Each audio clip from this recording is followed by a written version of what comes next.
So I have three stories that I want to share with you this morning. And the first is about a man named Atiya. Atiya is the baby of his family. And his older sisters are Maisha and Kimada. And his older brother is Fasiri. Atiya is the baby of his family, but he is a giant of a man today. He is a retired NFL defensive lineman. And he and Kimada and Maisha and Fasiri were some of the kids who grew up participating in the children and youth programs at neighborhood houses, which, as some of you know, is now known as Unleashing Potential. And indeed, a ton of potential has been unleashed in Atiya, and Kimada and Maisha and Fasiri, for that matter as well. But that potential isn't because of the fact that he ultimately became a professional football player. Instead, the potential that Atiya has unleashed in life has way much more to do with who he is than all of the successes and accomplishments of being on the football field. He's just one of those very inspiring people that you run into from time to time.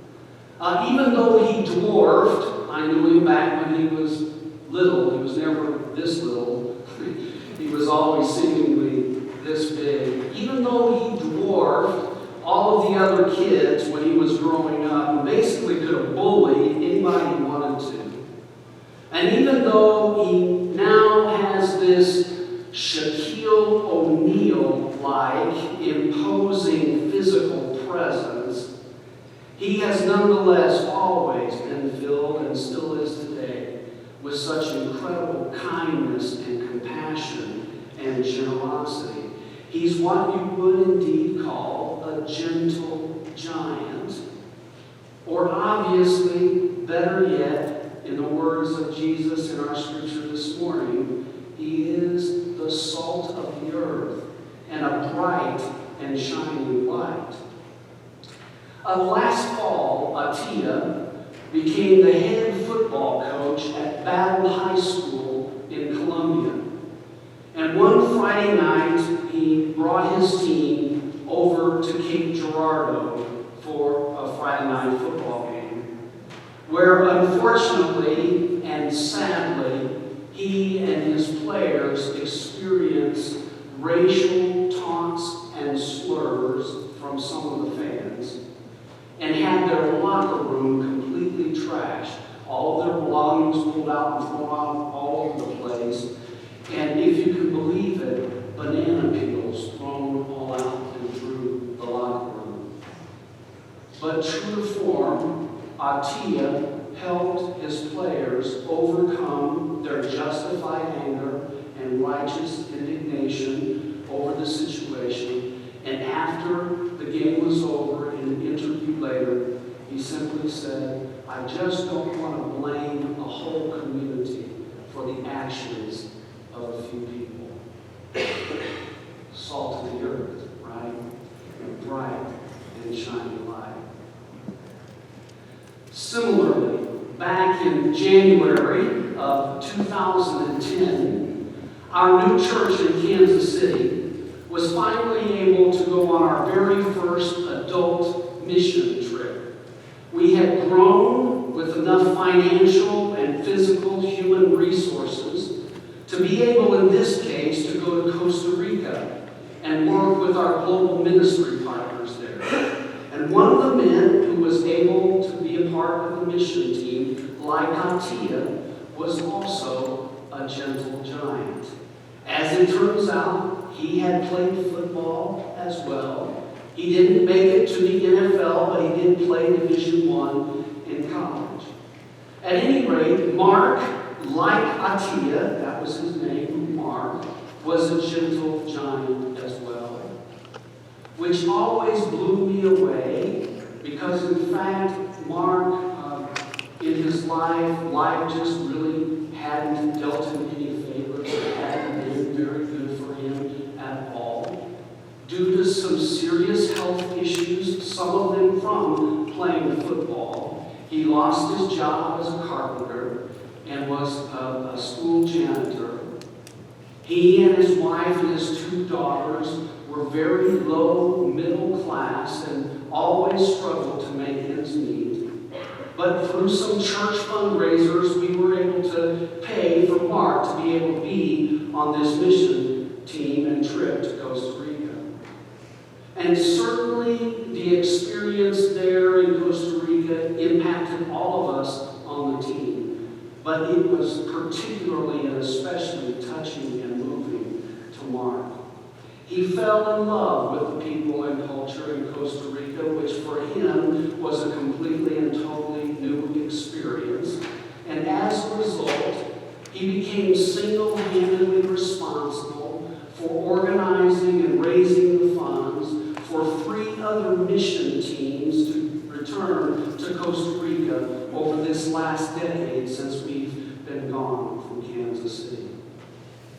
Here's this man, you see, who's been living on the edge of poverty himself for way too long, doing everything he can to help some of the poor people in Costa Rica who had become his friends. His compassion, generosity, and kindness is really bigger than he is, just as it is with Atia as well. And Mark, like Atia, is probably 6'4" and probably weighs 340 or 50 pounds. He, as well, is a gentle giant, the salt of the earth, a bright and shining light. Similarly, but just a little bit different, on one of our regular annual summer trips to Oklahoma to visit my family when our kids were young and growing up, we decided one time to go to the Oklahoma City Zoo. And what we saw there was one of the most amazing things that I've ever seen, really. We were visiting the giraffe park for a period of time, which is this 200 or 300 acre tract of land intentionally designed to create as much of a natural habitat as possible. When we got there, we saw this herd or tower of giraffes, as they're called, standing and huddled together around this pond. There was probably 6 or 7 of them. But then, over to our left, maybe a couple of 100 yards away, was this lone giraffe all by himself, standing up next to this very tall fence. And he was reaching out as far as he could over the top of this fence to eat some leaves off of the tree that was on the other side. And we stood there for a while watching the tower of giraffes by the pond and watching this lone giraffe, when all of a sudden, one of the branches that this lone giraffe was tugging on snapped really quickly. And the giraffe lost his balance from the repercussion and came crashing down to the ground. An amazing sight. We were probably 100 yards away from this giraffe, but when that giraffe hit the ground, it literally shook the ground underneath our feet. It lay there and raised its neck and moaned a couple of times, and the longer we stood there, the more I began to think that I should go and try to find somebody from the zoo to come and help and see if this giraffe was okay. But then, over the next 15 or 20 minutes, what happened was truly amazing. Every single one of those giraffes in the tower by the pond, one by one, started slowly making their way over to this lone fallen giraffe. And one by one, each and every one of them took their turn, bending their long necks down like this, and nudging, touching, and caring and caressing for this fallen giraffe. And then all of them just sort of circled around this fallen one, and sure enough, like nothing had ever happened in the first place, This giraffe, after a couple of minutes, simply stood up, and everything seemed to be absolutely okay. It was the most amazing display of animal care and compassion that I've ever seen. And it truly was so beautiful and so majestic. Giraffes, obviously, are these gentle giants. And on this particular day, in this instance, they treated one of their fallen giraffe family members like the salt of the earth and like a bright and shining light. You know, there's a lot in our Christian faith and practice that is actually quite complicated and complex. Things like biblical interpretation and theology and church doctrine are challenging to think about. And yet we know we're called to love God with what? With all our heart, soul, and mind. So we should deeply think about things like biblical interpretation and theology and church doctrine. And yet at the same time, there are tons of things in our Christian faith and practice that are actually quite simple. And today, I think, is one of those times.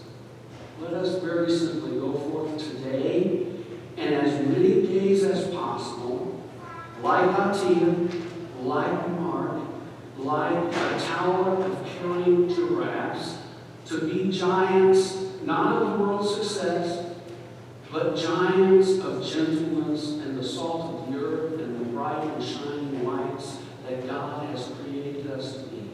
Let us go forth with kindness and peace and understanding, exactly and especially in the face of a world that we know is so often so rough and tough, and so often filled with divisiveness and animus and animosity.